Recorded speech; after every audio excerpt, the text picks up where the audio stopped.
시작되는 믿음이라는 제목으로 말씀을 전하겠습니다. 자, 말씀 전하기 전에 옆에 분하고 우리 인사 나누겠습니다. 당신을 존경합니다. 왜 존경해야 할까요? 오늘은 어버이 주일입니다. 여러분, 우리 이 자리에 있는 거의 모든 분들이 한 분, 두 분, 4명, 5명, 6명 빼고는 다 부모입니다. 여러분, 부모로서, 아버지로서, 어머니로서 자녀들을 잘 케어하고 길러낸 것 참으로 존경받을 만합니다. 우리 옆에 분에게 우리 박수로 축하해 주겠습니다. 수고하셨습니다. 계속 수고해 주십시오. 한 번 더 하겠습니다. 여러분, 오늘 교회에서 그 코사지를 준비를 했습니다. 특별히 아주 저희 교회가 처음으로 이제 이 교회로 이전을 해왔고 그래서 좀 비싸게 했습니다. 집에 가셔서 말리셔요. 내년까지 보관하시길 바랍니다. 그리고 코사지가 조금 부담스러운 사람들이 있어요. 특히 이제 조금 젊으신 분들, 많이 젊으신 분들, 그분들은 장미를 준비했습니다. 장미 한 송이씩 꼭 받아가시길 바랍니다. 여러분, 이것이 별거 아니지만 하나님께서 나에게 주시는 위로다 하고 생각해 주셨으면 좋겠습니다. 하나님께서 위로를 여러분과 여러분 삶과 여러분 가정에 충만히 채워주시기를 바랍니다. 여러분, 오늘 골로새서 우리가 읽어보았는데 골로새서는 옥중서신 중에 하나입니다. 성경에 옥중서신이 4개가 있죠. 에베소서, 빌립보서, 골로새서, 빌레몬서 이렇게 4가지가 있는데 그 중에 한 가지가 골로새서입니다. 여러분, 우리는 보통 신앙을 이야기할 때 뭐라고 이야기를 합니까? 예배 잘 드리는 것, 그죠?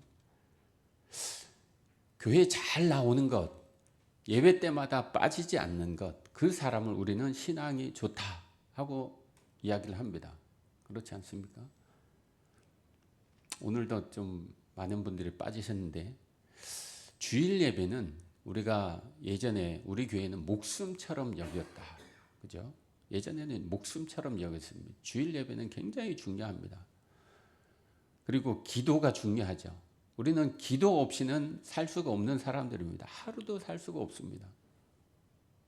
세상 사람들은 우연이다, 저절로 그렇게 됐다, 그렇게 이야기들 하지만은 하나님 믿는 사람은요, 우연이 없습니다. 뭐죠?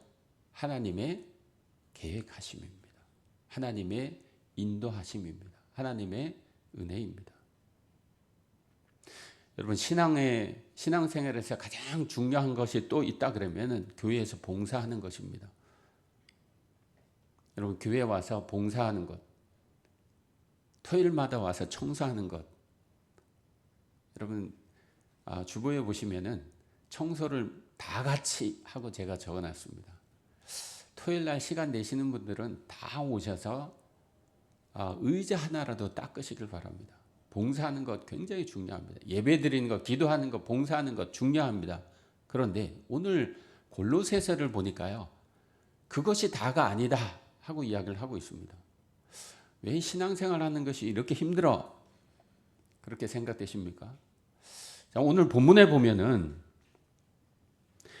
신앙이 예배, 봉사, 헌신만 이야기하는 것이 아니라 그 신앙이 가족 관계에서, 특히 가정에서 드러난다고 이야기를 하고 있습니다. 여러분, 가정이 어떻습니까? 가정이 어떤 것입니까? 가정에 있는 사람들은요, 가장 가까운 사람들입니다. 그죠? 혈연으로 묶여진 사람들이죠. 뗄래야 뗄 수 없는, 그죠? 너무나 가깝습니다. 그래서 가정에서 서로 존중하고 또 위로하고 격려하고 이런 것들이 쉽지 않습니다. 왜냐하면 너무 가깝기 때문에, 항상 그곳에 있는 것 같기 때문에 우리는 실수들을 자주 합니다. 좀 말도 막 하고, 그죠? 막 행동하고, 하는 그럴 때가 있다는 거죠. 그런데 오늘 본문에 보게 되면 전혀 다른 이야기를 하고 있다는 것입니다. 3장 1절 우리 다 같이 읽겠습니다. 시작. 그러므로 너희가 그리스도와 함께 다시 살리심을 받았으면 위의 것을 찾으라. 거기는 그리스도께서 하나님 우편에 앉아 계시느니라. 여러분, 우리 모두는요, 예수님과 함께 다시 산 사람들입니다. 우리가 언제 죽었습니까? 죽지는 않았지만 영적으로는요, 우리가 하나님과 단절되어 있었습니다. 하나님을 모를 때는 하나님과 단절된 그 상태를 성경에서는 죽음이라고 이야기를 합니다. 그런데 오늘 말씀해 보니까 그리스도와 함께, 예수 그리스도와 함께 우리는 다시 살리심을 받았다. 우리는 다시 산 사람들입니다. 이 삶은요, 영원까지 지속되는 삶입니다. 우리는 육신적으로는 분명히 죽을 것이에요. 얼마 안 있으면 우리는 육신적으로는 죽습니다. 그러나 하나님 안에서 그것은 잠자는 것입니다. 죽은 것이 아니죠. 그렇다면 다시 살리심을 받았다면 뭐라 그럽니까? 위의 것을 찾으라. 너가 참된 그리스도냐? 그리스도인이냐? 그렇다면 위의 것을 바라보라는 것입니다. 여러분, 우리가 이 땅에 살면서 세상 것만 본다 그러면 그리스도인이라고 말할 수 있겠습니까? 그리스도인은요, 위의 것을 찾는 사람들, 하나님의 뜻을 바라보고 사는 사람들이 그리스도인이라 오늘 그렇게 말씀하고 계신다는 거예요. 10절에는 또 이렇게 말씀하고 있습니다. 함께 읽겠습니다. 시작. 새 사람을 입었으니 이는 자기를 창조하신 이의 형상을 따라 지식에까지 새롭게 하심을 입은 자니라. 새 사람을 입었다. 여러분, 우리 모두는 새 사람이 되었습니다. 특별히 우리는 새로운 피조물이 되었습니다.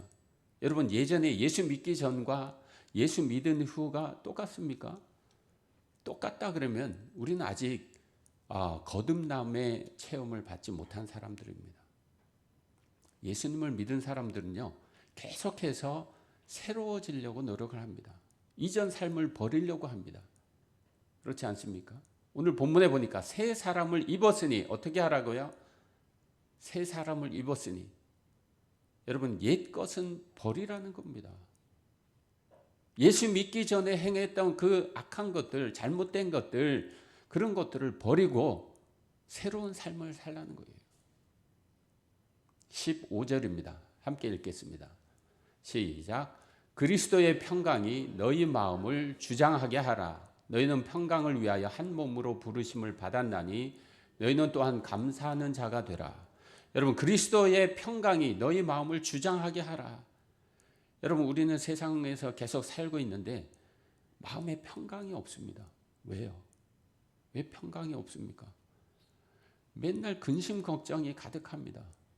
그런데 그리스도 안에 있는 사람들은요, 하나님이 주시는 평강으로 살아가야 한다는 것입니다.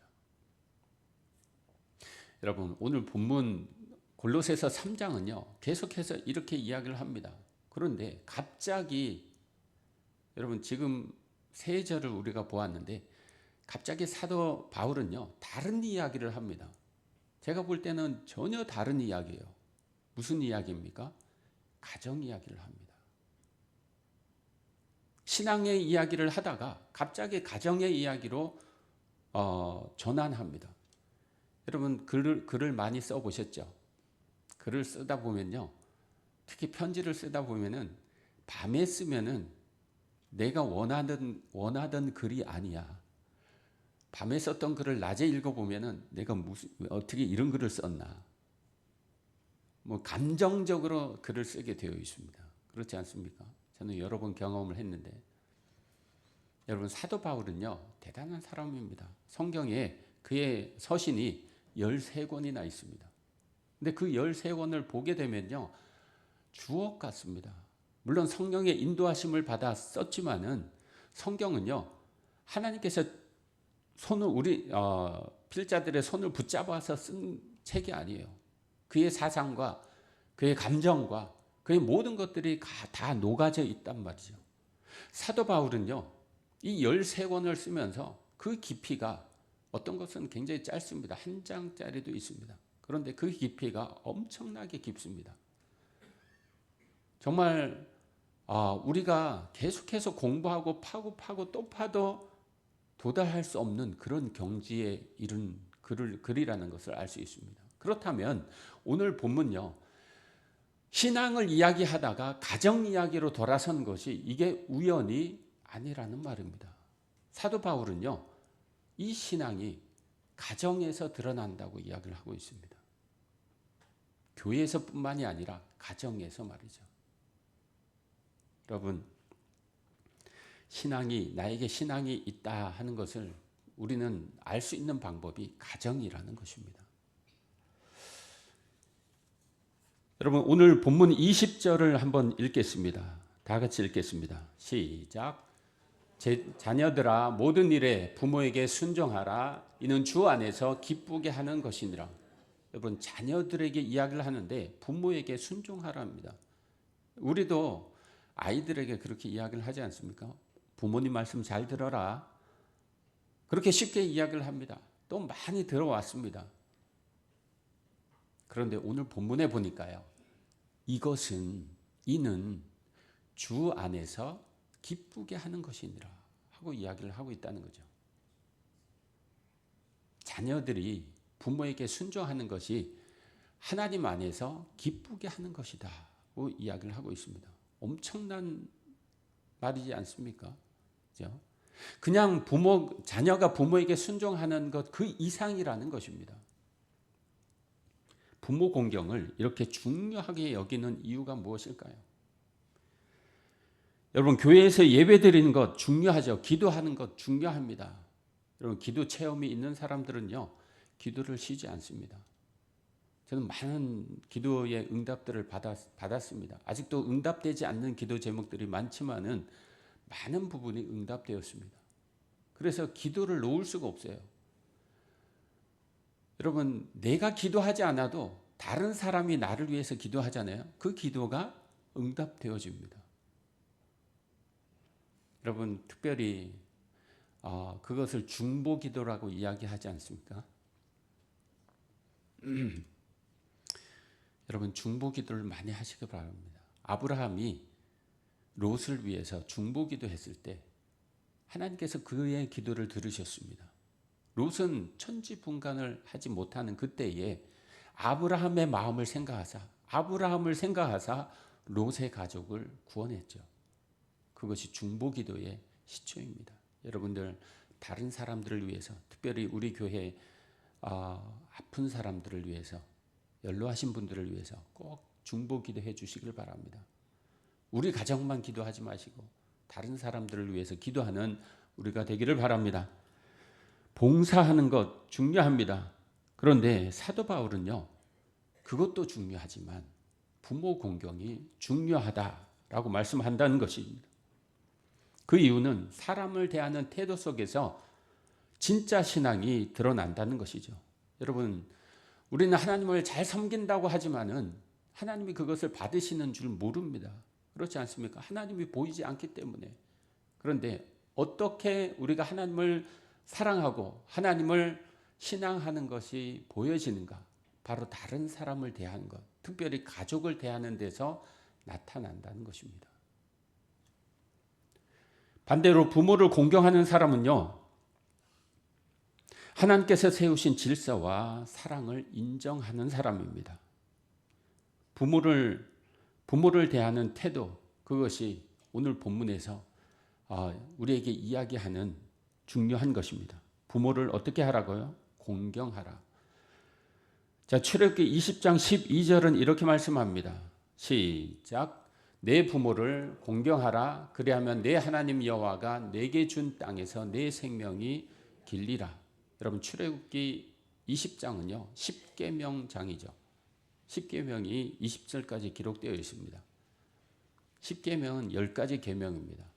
그런데 10가지 계명 중에 약속이 있는 계명은요 이것 하나입니다.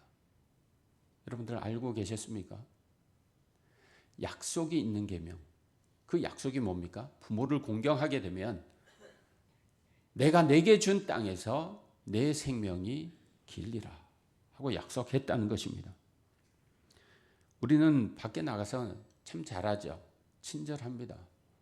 특히 길 가다가 모르는 사람하고 얘기를 하게 되면 친절하게 대답을 합니다. 여러분 그렇게 하고 계십니까? 사회에서 또 직장에서 교회에서 우리는 인사도 잘하고 웃는 얼굴을 보여줍니다. 그런데 가정에 돌아가면 다르다는 것입니다. 가정에서는 어떻게 합니까? 아버지가 무슨 이야기를 하면 잘 듣습니까? 벌써 아빠가 이야기하려고 그러면 인상이 벌써 빡 찌그러지죠. 저도 고등학교 때, 중학교 때를 생각해 보면은 항상 여기 내천자가 그려져 있었습니다. 좀 그만 좀 얘기했으면 좋겠는데 너무 자꾸 얘기하니까 항상 말도 하기 전에 나만 쳐다보기만 하면 내천자가 딱 그려집니다. 여러분 우리 모두가 그렇게 지나오지 않았습니까? 여러분 어머니가 이야기를 하면은 어떻습니까? 똑같지요. 왜 자꾸 얘기를 해? 여러분 왜 우리는 이렇게 사랑해야 할 대상에게 정말 사랑으로 대하지 못할까? 여러분 우리 부모는요 하나님께서 주신 사람들입니다. 이 세상에서 가장 귀한 존재들이죠. 맞습니까, 학생들? 아빠와 엄마는 하나님께서 내게 주신 가장 귀한 보물입니다. 그런데 사랑해야 할 그 사람에게 자꾸 안 좋은 말을, 안 좋은 행동들을 한다는 것입니다. 왜 그럴까요? 너무 익숙해져 있기 때문에 그렇습니다. 부모님이 항상 내 곁에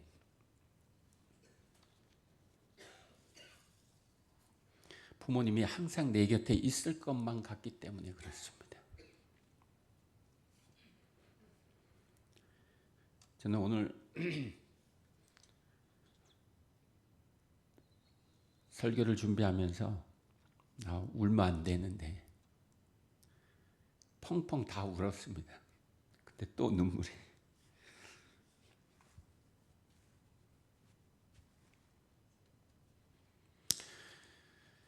아시는 분은 알겠지만 제 어머니가 지금 사경을 헤매고 계십니다. 아마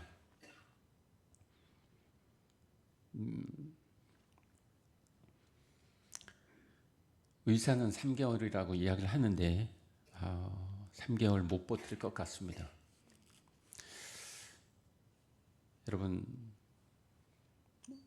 부모님은요 항상 내 곁에 있는 분이 아닙니다. 언젠가는 떠나십니다. 떠나실 때 우리가 후회하지 않는 그런 삶을 살기를 바랍니다. 필리핀에 있을 때 어떤 집사님이 이런 간증을 했습니다. 그분의 이야기가 별거 아니었는데 항상 제 마음에 있었습니다. 뭐냐 하면 자기가 돈을 좀 많이 벌면 부모님을 이곳에 모시고 와서 당시에 이제 한국에 계셨습니다. 필리핀에 모시고 와서 좀 편안하게 여생을 보내게 하고 싶다 하는 그런 이야기를 늘 했습니다. 그리고 바쁘지 않으면 함께 여행도 다니고 싶다 하는 그런 이야기를 했습니다. 그런데 그 부모님이 갑자기 돌아가셨습니다.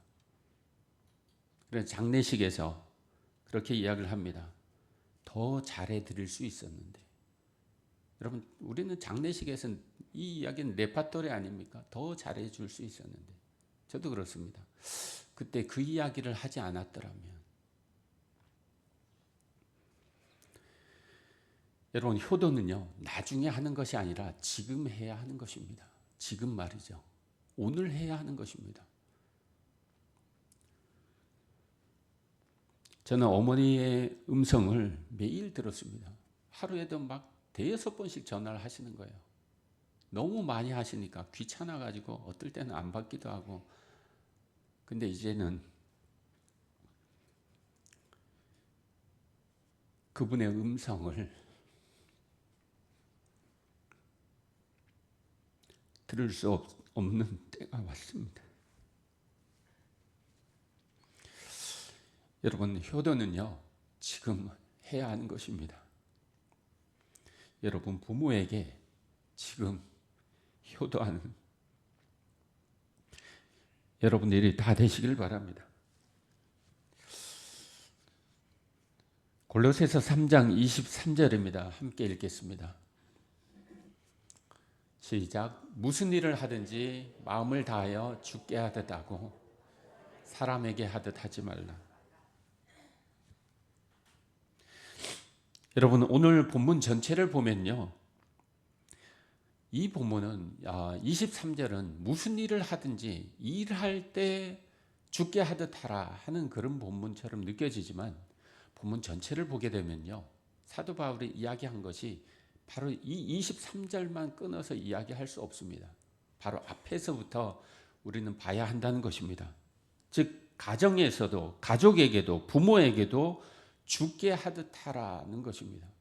여러분, 부모에게 주께 하듯 하라, 여러분 어떻게 생각하십니까? 가능합니까? 내가 무언가 잘못했습니다. 아버지한테 찾아가서 무릎을 꿇고 아버님, 제가 죽을 죄를 졌습니다. 용서해 주시옵소서. 그렇게 이야기하는 사람이 있습니까? 어머니에게 가서 어머니, 제가 오늘 학교 가서 친구들 만나고 늦게 옵니다. 늦게 귀가할 테니까 허락해 주시옵소서. 그렇게 이야기하는 사람들은 없죠. 여러분, 그렇게 극존칭을 하면서 부모하고 사는 사람은 없습니다. 그죠? 왜냐하면 너무 가까운 사람들이기 때문에. 여러분, 낯선 사람에게는 조심하고 말투도 신경 쓰는데 왜 가장 가까운 사람들에게는 막 대했느냐 이겁니다. 오늘 본문은요, 주께 하듯 하라, 부모에게, 아버지에게, 어머니에게 주께 하듯 하라 하고 말씀하신다는 것입니다. 여러분, 힘들고 피곤하고 지칠 때, 억울한 일을 당했을 때 우리가 남을 사랑해라, 이웃을 사랑해라, 하나님이 그렇게 말씀하셨는데 그렇게 살 수 있습니까? 힘들죠. 어렵습니다. 그래서 사도 바울이 3장 1절에서 이렇게 이야기한 것입니다. 새 사람을 입으라. 새 사람을 입으면 그렇게 할 수 있다는 겁니다. 새 사람을 입으면 가족을 더 깊이 사랑할 수 있다는 것입니다. 사람은요, 자기 중심적입니다. 그죠? 누군가 나에게 잘해주면 나도 잘해주고, 나쁘게 대하면 우리도 차갑게 대합니다. 여러분, 복음은요, 우리를 바꿔놓습니다. 계속해서 요즘 코람데오에 대해서 제가 많이 말씀을 드렸는데, 예전에 코람데오가 교회에서 한창 많이 사용되었던 단어입니다. 여러분들이 다 아실 것이라고 생각합니다. 다시 한번 이 코람데오를 마음에 새기는 여러분들이 되시길 바랍니다. 코람데오는요, 하나님 앞에서라는 말입니다. Before God. 하나님 앞에서. 나는 하나님 앞에 서 있는 사람이다. 나는 하나님 앞에 서 있는 사람이다. 언제요? 교회에 있을 때? 그렇지 않습니다. 내가 길 갈 때에, 내가 가족과 함께 있을 때에, 내가 가정의 식탁 앞에 있을 때에, 내가 부모님과 또 자녀와 이야기할 때에 그곳에 하나님이 함께 하신다는 거예요. 하나님이 내 말을 들으시고 내 태도를 보시고 또 내 마음을 보신다는 것입니다. 그것이 바로 코람데오의 진짜 의미인 것입니다. 나는 하나님 앞에 서 있는 사람이다. 이 신전의식이 있을 때에 우리의 삶이 달라질 것입니다. 여러분, 우리의 말투가 달라져야 합니다. 우리의 행동이 달라져야 합니다.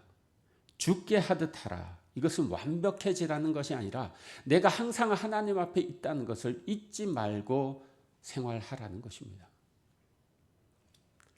오늘 본문은요, 부모들에게도 이렇게 이야기를 합니다. 21절입니다. 함께 읽겠습니다. 시작. 아비들아, 너희 자녀를 노엽게 하지 말지니 낙심할까 함이라. 여러분, 사도 바울은요, 낙심이라는 단어를 끌어왔습니다. 왜 다른 단어들이 많은데 낙심이라는 단어를 끌어왔을까요? 아비들이 부모가 하는 말에 의해서 자녀들이 낙심한다는 겁니다. 네, 저도 아들이 둘 있지만은 이 아이들이 제 말에 낙심하는 것을 보았습니다. 그래서 가능하면 그런 말을 없애려고 노력을 했는데, 여러분 자녀들은요 칭찬을 많이 해줘야지 됩니다. 여러분 칭찬 많이 하고 있습니까? 특별히 어렸을 때 칭찬을 많이 해줘야지 돼요. 너무 연약하니까요. 그런데 장성해서도 격려가 필요하다는 것을 알았습니다. 여러분 저희 아이들이 이미 다 장성을 했는데 30살이 넘어갔습니다. 이제 결혼도 했습니다. 근데 그 아이들이 그냥 안아만 줘도 기뻐하더라고요.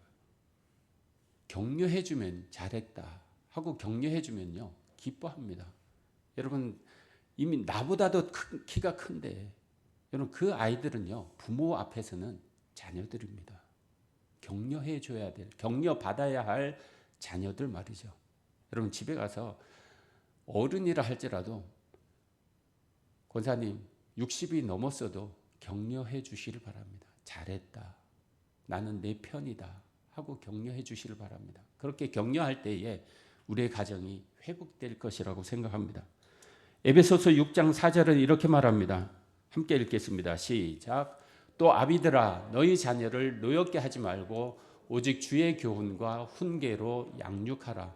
자녀를 기름에 있어서 훈계는 꼭 필요합니다. 가끔은 매도 필요합니다. 그런데 다 장성한 자녀를 때려서는 안 되겠죠. 믿어줘야 하고 격려해 줘야 합니다. 그런데 훈계에 사랑이 없다 그러면 상처만 남게 됩니다. 오늘 본문 마지막에서는 이렇게 말씀합니다. 3장 24절입니다. 다 같이 읽겠습니다. 시작. 이는 기업의 상을 주께 받을 줄 아나니 너는 주 그리스도를 섬기느니라. 여러분 마지막 절에서 사도 바울은요 상에 대해서 이야기를 합니다. 좀 의외죠. 부모에게 또 자녀에게 잘해라 그렇게만 이야기하지 않고 상을 이야기를 합니다. 가정에 대한 상, 부모에 대한 상, 자녀에 대한 상을 이야기를 하는 거예요. 왜 그럴까요? 교회에서는요 일주일에 한 번 우리가 얼굴을 보기도 하고 열심히 나오시면 뭐 대여섯 번 보기도 하고 그렇죠. 새벽 예배 나오면 얼굴 보고. 그런데 가정에서는요 계속 봐야 합니다. 그래서 지쳐요. 부부도 지칩니다. 사랑 때문에 결혼을 했지만 부부도 마음이 안 맞고 또 언어가 달라서 지칠 때가 있습니다. 부부만 지칩니까? 자녀도 지칩니다. 부모 때문에 자녀가 지칩니다. 자녀 때문에 부모가 지칩니다. 그래서 상을 이야기를 한 거예요. 이 상이 뭐냐 하면은 여러분 상을 받을 때 어떻게 상을 받습니까? 무언가 잘했다 하는 것이 있을 때 상을 받는 것 아닙니까? 그렇다면 하나님이 상을 주시는데 가족에게, 자녀에게, 부모에게 상을 주시는데 하나님이 기억하신다는 거예요. 뭘요? 잘한 것을.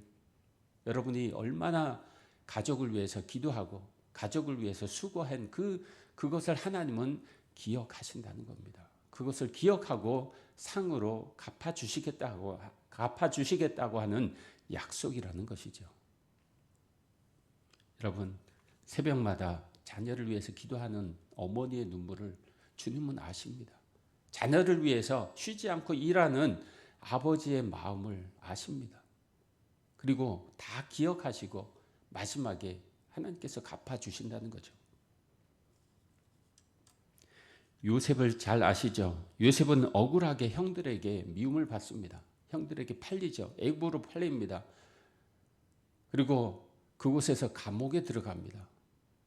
그의 삶을 보면요 정말 불평할 수밖에 없는, 원망할 수밖에 없는 그런 삶이었습니다. 그런데 그는요 하나님 앞에 바로 서 있었습니다. 성실하게 자신에게 맡겨진 일을 감당했습니다. 그랬을 때에 하나님이 그를 높이셨습니다. 그리고 애굽의 총리가 되었습니다. 여러분, 하나님은 보시고 아시고 기억하시는 분입니다. 룻은 어떻습니까? 룻은요, 이방 여인입니다. 자기 남편이 죽었습니다. 아직도 젊은데 남편이 죽은 거예요. 나오미는 어떻습니까? 남편도 죽었지, 두 아들도 죽었지, 두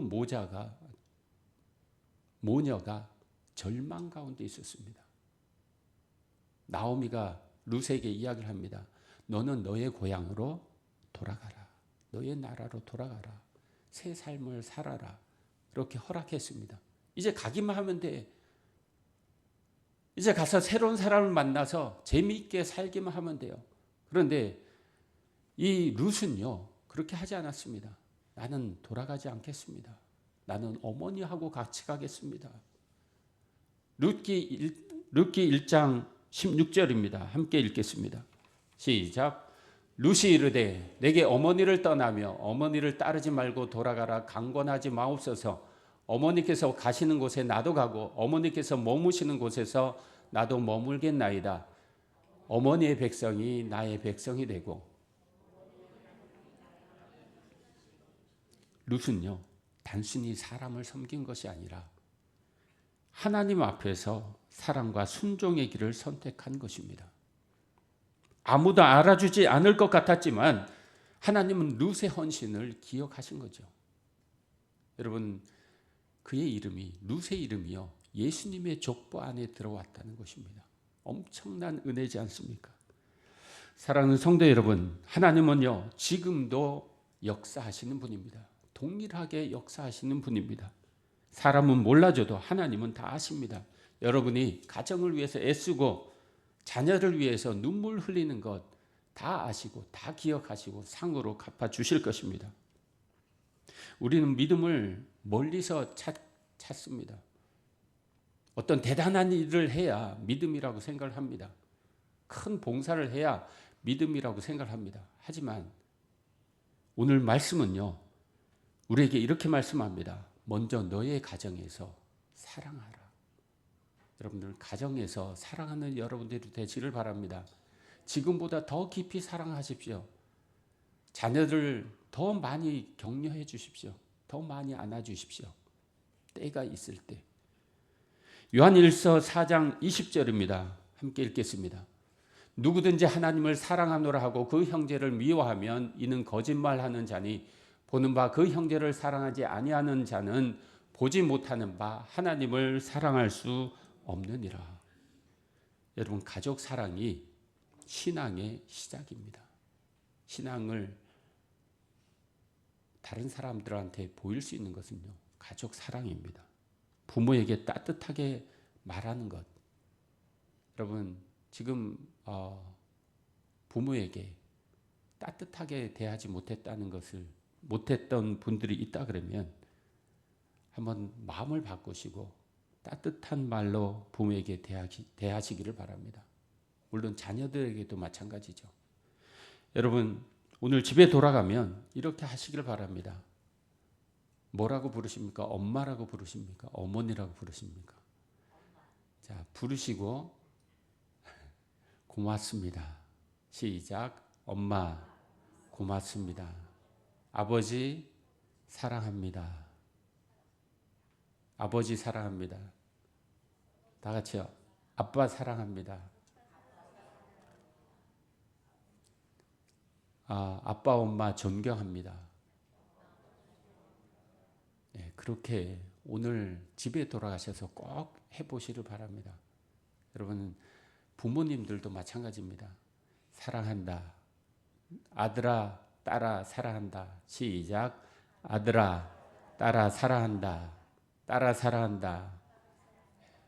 이게 별거 아닌 것 같은데 이게 우리의 가정을 세우는 일이 될 수 있습니다. 다시 회복시키는 일이 될 수 있습니다. 여러분 가정에 사랑의 언어들이, 격려의 언어들이 가득하길 바랍니다. 그래서 하나님이 기뻐하시는 가정을 세워가는 여러분들이 다 되시기를 주님의 이름으로 축원합니다. 기도하겠습니다. 하나님 아버지 감사합니다. 우리에게 가정을 허락해 주셔서 감사합니다. 우리 가정에 사랑이 풍성하게 하여 주옵소서. 격려가 풍성하게 하여 주옵소서. 우리를 통해서 우리 가정이 기쁨이 충만케 하여 주옵소서.